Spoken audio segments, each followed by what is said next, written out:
عزیزان محترم، بشریت انتظار کر رہی ہے کہ کوئی آئے جو دنیا کو نجات دے۔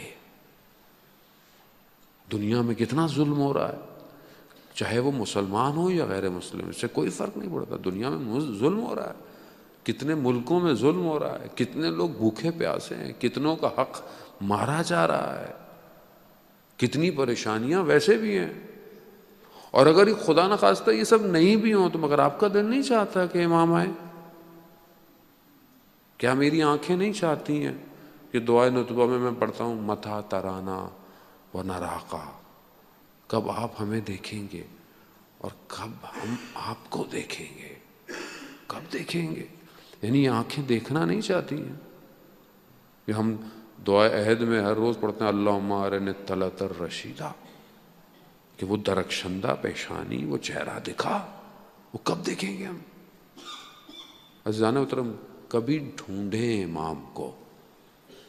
امام ضروری نہیں کہ آپ کو مسجد میں ملے، ہاں امام آپ پہاڑوں میں لے کے کہیں دیکھیں کہ کاش امام کہیں سے نظر آ جائے، کہیں سمندر میں دیکھیں کہیں امام نظر آ جائے۔ آپ کی اپنی تڑپ ہونی چاہیے کہ میں بھی تو دیکھوں۔ اور روایات یہی کہتی ہیں کہ جب امام آئیں گے تو لوگ کہیں گے کہ ہم نے ان کو دیکھا تھا مگر پہچانا نہیں۔ خب امام جب تک نہیں چاہتے، امام کو کوئی پہچان نہیں سکتا، کیونکہ یہ بہرحال امام، وہ مشہور واقعہ ہے ایک عالم دین کا کہ انہوں نے جو ہے وہ علم جو تھا اس سے حساب لگایا کہ امام کہاں ہوں گے، تو اس نے دیکھا کہ امام فلانی جگہ پہ ہوں گے، وہ پہنچ گیا۔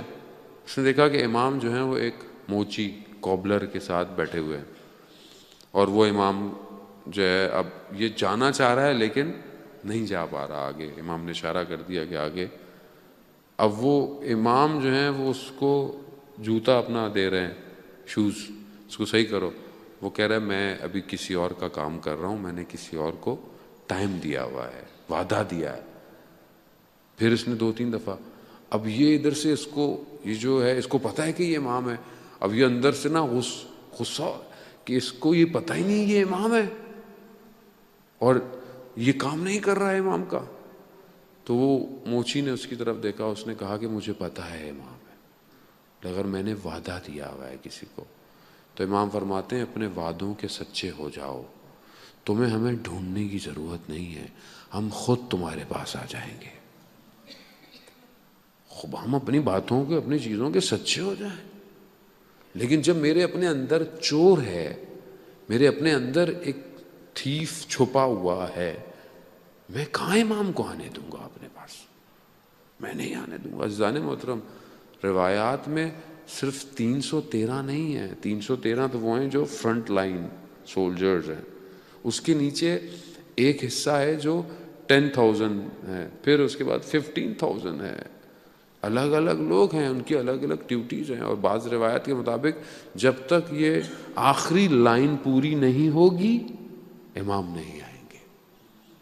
خب یہ وہ 313 تو وہ ہیں جو اشارہ ہوگا مدینہ پہنچ جائیں گے، مکہ پہنچ جائیں گے۔ امام باقر علیہ الصلوۃ والسلام ارشاد فرماتے ہیں اللہم صلی علی محمد۔ امام ارشاد فرماتے ہیں کہ امام کے صحابی ایسے ہوں گے کہ جو اشارہ کریں گے درخت اپنی جگہ چھوڑ دیں گے، جو قدم بڑھائیں گے ان کا قدم مدینہ میں ہوگا۔ اب یہ وہ لوگ ہوں گے، لیکن اس کے پیچھے مینجمنٹ تو ہوگی پوری۔ ابھی آپ بولیں ہمارے جو ہیں وہ پریزیڈنٹ ہیں ایک، اب سارا کام پریزیڈنٹ کریں گے کیا؟ پریزیڈنٹ کے نیچے سیکٹری چاہیے، وائس پریزیڈنٹ چاہیے، آفس مینیجر چاہیے، میڈیا روم مینیجر چاہیے، یعنی ہر آدمی کی ڈیوٹیز ہے، بٹ وہ ایک پریزیڈنٹ کو انہوں نے جواب دینا ہوتا۔ خوب ایسی ہے، وہ جو 313 ہیں وہ ایک بہت بڑا ہیڈ ہے، اس کے پیچھے بہت بڑی ایک پورا سسٹم ہے۔ اور ظاہر ہے امام جب آئیں گے تو اب امام کیا بنے؟ امام نے کسی مسجد میں تھوڑی آنا ہے، امام نے دنیا کی حکومت کرنی ہے، امام نے کوفہ میں اپنا سسٹم ڈیزائن کرنا۔ تو پورے سسٹم میں کون لوگ چاہیے؟ Economics professional, I T professional, traffic management professional, city development, کتنے سبجیکٹس ہیں۔ تو کیا میں تیار کر رہا ہوں اپنے بچے کو؟ ان سارے سبجیکٹس کے لیے کہ کوئی اس کی سی وی ہائی ہو کہ کل کو جب امام کی آئے تو مجھے مولا یہ سی وی ہے، یہ جاب پہ رکھ لیں مجھے، ہے اس قابل؟ ذرا پہلی شرط تقویٰ ہے، پہلی شرط ایمان ہے، پہلی شرط جو ہے وہ خدا کی بارگاہ میں گڑ گڑانا ہے، پہلی شرط سحر میں اٹھنا ہے، استغفار کرنا ہے، پہلی شرط یہی ہے۔ اب یہ وہ لوگ ہیں کہ جن واقعاً استغفار کرتے ہیں، واقعاً شرمندہ ہیں اپنے آپ سے، لیکن اس کے بعد اپنے اندر اسکل ڈیولپمنٹس ہیں، مینجمنٹ، اسٹریٹجیکل ٹیکنیک، سب کچھ آتا ہے ان کو۔ اب کیا ہم کر رہے ہیں یا نہیں؟ وہاں سے بس بچہ مدرسہ جاتا ہے کافی ہے، باقی کیا ضرورت ہے اس کو؟ اس طرح تو پھر ہم اس دولت کریمہ کے لیے کیا کر رہے ہیں؟ عزیزان محترم، مجلس، درس، ان سب کا اصل ہدف امام زمانہ ہے، یاد رکھیے گا۔ اگر ہم امام زمانہ تک نہیں بڑھ رہے تو ہم غلطی کر رہے ہیں کہیں، یاد رکھیے گا۔ پھر ہم اپنے لیے ہیں، میری مجلس اچھی ہو جائے، میرا پروگرام اچھا ہو جائے، میرا درس اچھا ہو جائے، میرا بہت لوگ آ جائیں، یہ معیار نہیں ہے۔ معیار یہ ہے کہ یہاں سے اٹھنے والا کتنا امام کے قریب ہوا ہے، یہ معیار ہے۔ معیار یہ ہے کہ جوان جو ہے وہ اپنی تنہائی میں اپنے آپ کو امام کے قریب سمجھتا ہے کہ نہیں سمجھتا۔ معیار یہ ہے کہ جو مائیں بیٹھی ہیں ان کی گودوں میں پلنے والے بچے امام زمانہ کے لیے پڑھ رہے ہیں یا کسی اور کے لیے پڑھ رہے ہیں۔ معیار یہ ہے۔ اگر یہ نہیں کر رہا تو اس کا مطلب ہے کہ میں اپنے آپ کو دیکھوں، خدا نہ خواستہ آپ لوگ برے نہیں ہیں، سب اچھے ہیں، تبھی تو آپ لوگ آئے ہوئے ہیں، تبھی تو آپ سن بھی رہے۔ عزیزان محترم، اگر ہم ایک قدم آگے بڑھے، اب ہم کب تک اپنی پچھلی چیزوں کو لے کر خوش ہوتے رہیں گے؟ ٹائم چینج ہو رہا ہے، world is moving very fast, دنیا بہت تیزی سے ترقی کر رہی ہے۔ ہمارا جو رول ہے وہ کہاں ہے؟ Where we are standing as a community, ہم ایز اے کمیونٹی اس دنیا کے سسٹم میں کہاں ہیں؟ ہم ایز اے کمیونٹی امام زمانہ کے لیے what we are presenting، ہمارے پاس کیا ہے؟ اور یہ تبھی ہوگا کہ پہلے ہم امام کی معرفت حاصل کریں۔ امام ہے کون؟ یہ جتنے پھول کھلتے ہیں، یہ جتنی ہوائیں چل رہی ہیں، اس سب کا واسطہ فیض امام زمانہ ہے۔ پھول نہیں کھل سکتا اگر امام کا واسطہ نہ ہو۔ یہ ساری نعمتیں جو ہیں یہ سب امام زمانہ کی وجہ سے ہیں۔ کیوں؟ کیونکہ آخری حجت ہے۔ روایات ہیں اگر آخری حجت اٹھا لی جائے تو دنیا میں عذاب آ جائے گا۔ یہ سب اسی ایک شخص کی وجہ سے ہے کہ جس کا انبیاء بھی انتظار کرتے رہے، سب نے انتظار کیا، اور ساری خصوصیتیں انبیاء کی امام زمانہ میں ہے، سب یہی وجہ۔ عام آدمی نہیں ہے۔ ہم بعضوں کا سمجھتے ہیں خوب جیسے مولانا ہمارا عام سو نہیں، امام ہے، امام کائنات، اللہ کی آنکھ ہے جس سے وہ دیکھا جا رہا ہے دنیا کو۔ تنزل الملائکۃ والروح، ملائکہ نازل ہوتے ہیں۔ کس کے اوپر نازل ہوتے ہیں؟ میرے اوپر ہوتے ہیں، آپ کے اوپر ہوتے ہیں، کس کے اوپر ہوتے ہیں؟ امام کے اوپر ہو رہے ہیں، ملائکہ نازل ہو رہے ہیں، سب کچھ امام کو دیا جا رہا ہے۔ یہ امام میری زندگی میں کہاں ہے؟ کس طرف ہے؟ ایک عالم دین بتاتے ہیں کہ ہمارے استاد نے واقعہ بتایا کہ نجف میں پڑھتے تھے، اور ان کے ایک استاد تھے جو ہر وقت امام کا ذکر کرتے تھے، مشہور ہو گئے تھے، امام کا ذکر کرتے درس سے پہلے۔ وہ شاگرد کہتا ہے کہ میں ایک دن درس سے پہلے چلا گیا، میں جیسے گیا تو میں نے دیکھا استاد پریشان ہے بہت۔ میں نے ان سے پوچھا کہ آپ کی پریشانی؟ وہ استاد کہنے لگا کہ میرا امتحان ہوا اور میں فیل ہو گیا۔ کہتے ہیں آپ تو استاد ہیں، آپ کا کیسا امتحان؟ امتحان تو ہمارے ہوتے۔ کہتے ہیں نہیں، میں سو رہا تھا، میں نے خواب میں دیکھا کہ آواز آئی ہے امام کا ظہور ہو گیا ہے۔ میں اٹھا، پھر آواز آئی کہ امام ہمارے شہر میں ہے۔ کہہ رہے میں نے جلدی جلدی کپڑے پہنے کہ میں جاؤں. کہتے میں باہر نکلا تو رش، لوگ توڑے جا رہے ہیں ایک طرف. تو میں نے دیکھا کہ کوئی مجھے امپورٹنس نہیں دے رہا، کوئی میرے کپڑوں کے اوپر سے ٹکراتا ہوا، کوئی پاؤں رکھتا ہوا بکے جا رہا ہے. تو میں بڑا عجیب سا ہوا کہ میں اتنا بڑا استاد ہوں اور کوئی مجھے دھیان نہیں دے رہا. تو کہتا ہے خیر میں نے دیکھا کہ سب دوڑتے ہوئے امام کی طرف جا رہے ہیں. تو کہتا ہے میں بھی بڑی مشکل سے امام کے قریب پہنچا اور میں نے امام کو یہ کہا کہ مولا آپ کو آنے کی کیا ضرورت تھی، ہم تھے نا. یہی خطرہ ہے کہ یہ جو ہم اللہ جل کی دعائیں کر رہے ہیں، آ جائیے آ جائیے، آ گئے تو کیا ہوگا. بقول استاد ستیہ جعفر کے کہ کس نے کی ہے تیاری، کیا دکھائیں گے ہم امام کو. بات ہی ہوتی ہے کہ بعض اوقات ہم کہتے ہیں نہیں میں خود کر لوں گا، ابھی امام آئیں گے تو میں کیا کروں گا. میں بولوں مولا میں تو مجلس پڑھتا ہوں. تو مولا کہیں گے مجلس تو میں پڑھوں گا، تم کیا کرو گے. تو کیا میرے اندر کوئی اور سکلز ہیں کہ میں امام کے ساتھ کوئی کام کر سکوں. وی ہیو ٹو تھنک، مجھے سوچنا چاہیے، مجھے اپنی سکلز کو انہینس کرنا چاہیے. امام بولنے جاؤ چوکیدار بن جاؤ، وہ کھڑا ہو پاؤں گا. او مولا میں مینیجر، او مائی گاڈ میں تو یہ میری گاڑی اور میں تو اس میں گھومتا تھا، میں چوکیدار بنوں گا، میں گیٹ کیپر بنوں گا. مولا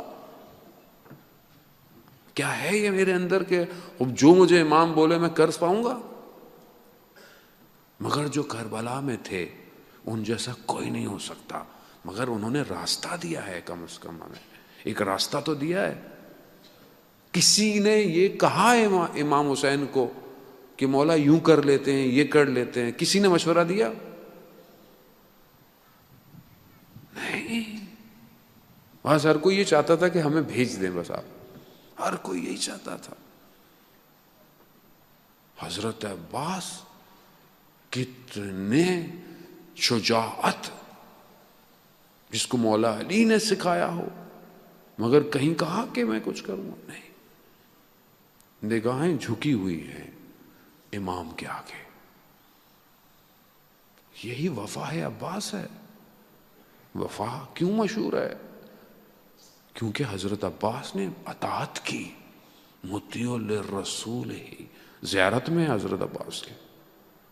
تو کیا ہم حضرت عباس سے یہ وفا مانگ رہے ہیں کہ ہمیں امام زمانہ کی یہ وفا مل جائے، کہ ہم بھی اپنے وقت کے امام کے لیے ایسے ہی ہوں جیسے مولا آپ تھے اپنے امام کے لیے. یہ مانگے ہم حضرت عباس سے، کیونکہ ہماری سوچوں کی ڈائمنشن ہی کچھ اور ہے. اصل میں ہم دنیا کو کسی اور طرح دیکھ رہے ہیں، دنیا کچھ اور ہے. دنیا کو ہم چینج کریں. عزیزان محترم میں آپ نے نہیں کیا، کون کرے گا مجھے آپ بتائیں. کوئی اور مخلوق اترے گی دوسری گلیکسی سے جو امام زمانہ کے ساتھ ہوگی؟ نہیں، یہیں سے لوگ اٹھیں گے. آپ میں سے ایک ہوں گا. ہمیں لوگ کہتے ہیں آپ ادھر ادھر دنیا میں ہر جگہ جاتے ہیں، کبھی کہاں کبھی کہاں. خوب ہم اسی خواہش میں جاتے ہیں کہ شاید کسی جگہ سے کوئی ایک شخص امام کے ساتھ ہو جائے گا. ہمارا نہیں پتا کہ ہم پتہ نہیں ہوں گے، کسی کو نہیں پتا. جب تک آپ حق پہ مر نہیں جاتے آپ کو نہیں پتا آپ حق پہ ہیں. خدا کرے کہ ہم ثابت قدم رہیں، اور ہماری دعا بھی یہی ہونی چاہیے کہ پروردگار ہمیں ثابت قدم رکھ، ہمارے دل کو، ہمارے قلوب کو دین پہ قائم رکھ. کیونکہ آج جو دور ہے وہ اتنا خطرناک دور ہے کہ بڑے سے بڑا انسان گر جا رہا ہے.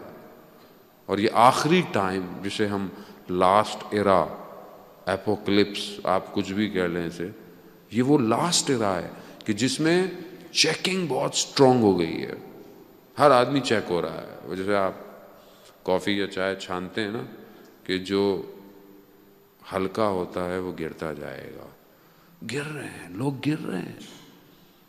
اگر ہم چاہتے ہیں کہ ہم مضبوط رہیں تو ہمیں اپنے آپ کو امام زمانہ سے اٹیچ کرنا پڑے گا، متصل کرنا پڑے گا. اگر ہم نے نہیں کیا عزیزان محترم، اور اس میں پہلی چیز دعا ہے، اللہم قل ولیک الفرج والعافیت والنصر والمستشہدین بین یدیک. ہم دعا مانگے امام کی.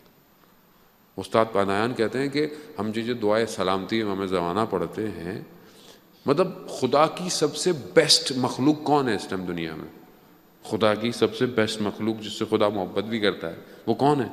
کہا امام زمانہ۔ تو کہتا ہے ہماری دعا مانگنے کی کیا ضرورت ہے؟ خدا تو جب خدا کی بیسٹ مخلوق وہی ہے، خدا خود اس کی حفاظت کرے گا، تو پھر ہم کیوں دعا مانگ رہے ہیں؟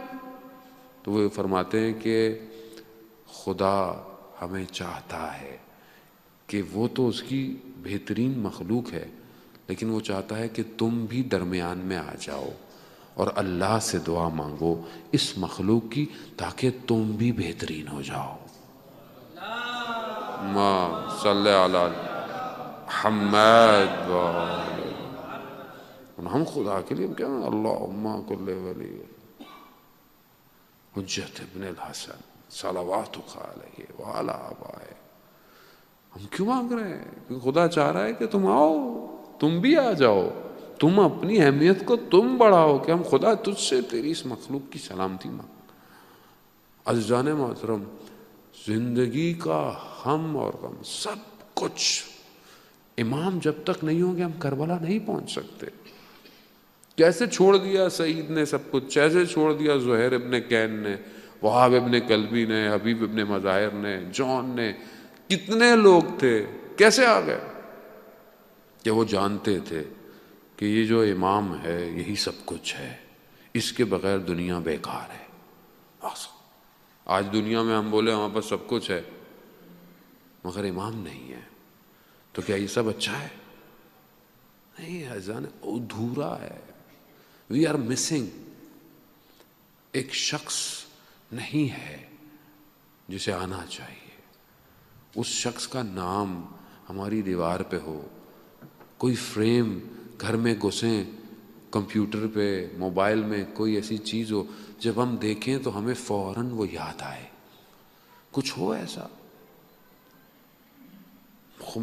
حضرت خضر کی کتنی عمر ہے اور وہ آب حیات انہوں نے پیا ہوا ہے، کہتے ہیں آب حیات کیا ہے؟ آب حیات آخری امام کی نوکری ہے کہ جو انہوں نے پی اور آج تک زندہ ہے۔